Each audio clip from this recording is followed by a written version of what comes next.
plans and defences. Sturm has a fight plan. De La Hoya doesn't seem to know quite what his plan is. He'll do well to stop this bloke, I reckon. Well, he hasn't even put a dent in him so far. Which would be a worry if his punches are having no impact. And this is basically a man who's completely new to this kind of level, Sturm. The name means storm, by the way, and he aims to whip up one.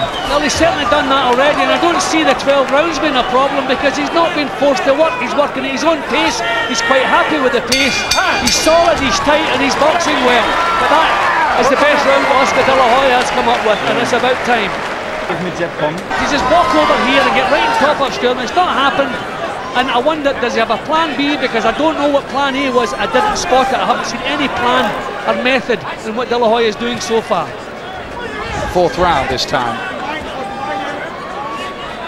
De La Hoya always looks good when he can work behind the jab and just switch the angles imperceptibly. It's not a great audition for a showdown with Hopkins so far. But that might be, give Sturm some credit here. He might be a much better operator than a lot of people gave him credit for. Ian, give him credit. I've given him the first 2 rounds. I thought his punching was much sharper, much more brisk than De La Hoya's. His defence was better. So I'm certainly giving him credit.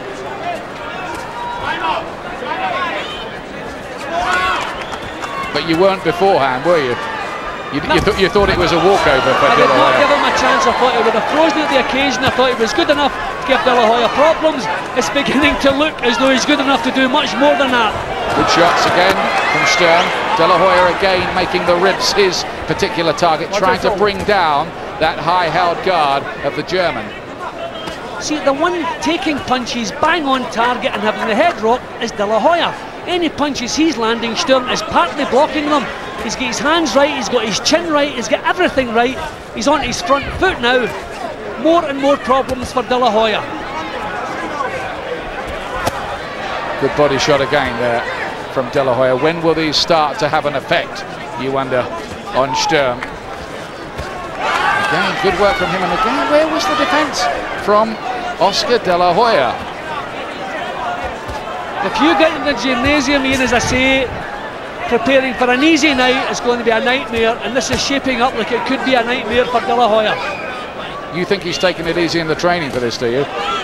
I certainly think so. Certainly he may have worked hard physically, but you have to get your mind right. You can't do it during a fight. You have to worry about a fight, you have to fear it beforehand. Look, taking far too many shots, and still Sturm nice and tight, nice and simple. So there's no reason the wheels that should fall off what Felix Sturm is doing. Nothing fancy. De La Hoya just looking a bit sluggish at this new weight. There's a bit of, it's not flab exactly, but he doesn't look exactly toned around the waist in the way we've seen. He's not cut. And I wonder if that's reflecting itself a little bit here. Is this really his proper weight?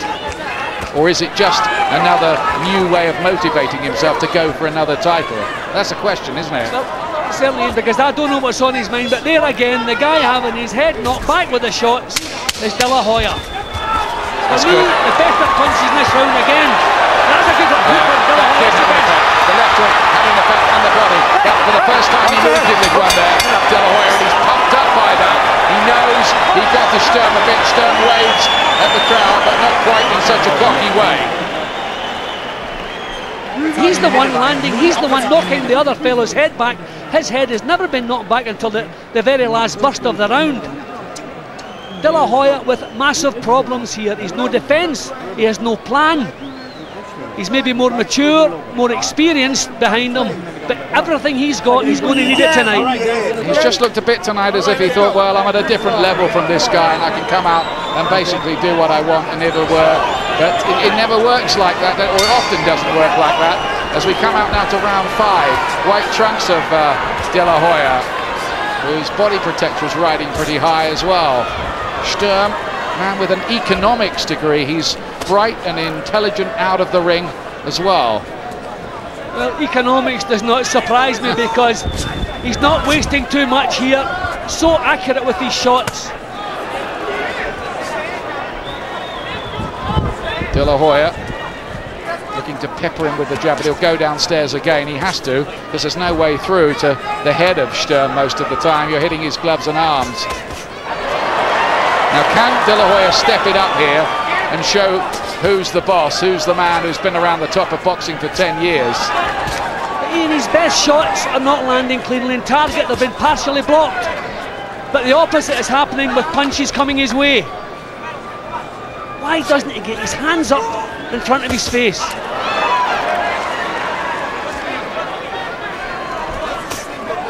And he's trying to find the combination to the safe here. That was a good body shot. That wasn't blocked, Ian. That one got right behind the elbow.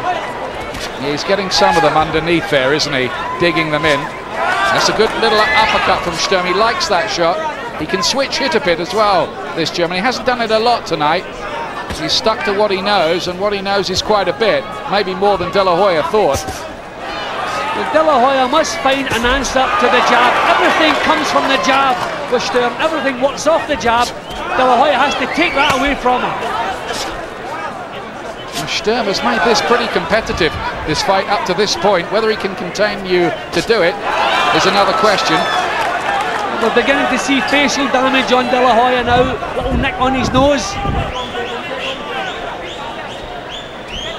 Sturm's got good hand speed and he's well schooled. You don't win a European Amateur Championship if you're a mug. And he got to the quarterfinals of the Sydney Olympics, and it took Jermaine Taylor, the up-and-coming big talent in the middleweight pro division at the moment, to stop him in those Olympics. That's better from De La Hoya. Nice repertoire. Now these are point-scoring punches, but damage-wise, the sting has been taken out of them because they're partially blocked. They're scoring punches, but they're not hurting punches. Well, he said that, Sturm, in the interview we did with him. He said his punches aren't going to hurt me. He's a light middleweight coming up. I'm not worried about that. He's actually a super lightweight coming up, Ian. He's come up all the way. It's amazing. That's a good shot. I tell you, that was a corker. He knows it too. And Sturm saluted the crowd. And you can hear here that the crowd are fascinated by this. They're wondering whether De La Hoya could come a cropper. I think Bernard Hopkins is getting a little bit worried about this, because Sturm is way, way better than most people thought as they were summing this fight up.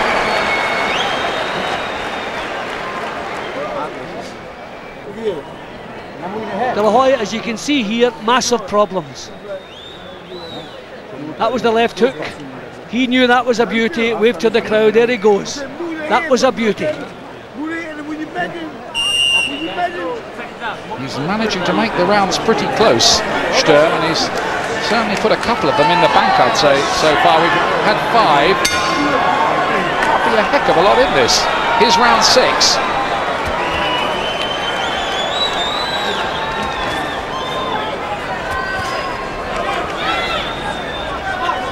De La Hoya, who's been boxing since he was 6 years old. They sent him to the gym because his dad thought he was in danger of growing up to be a softie. That didn't happen, you'll gather. Well, you can certainly never accuse him of that.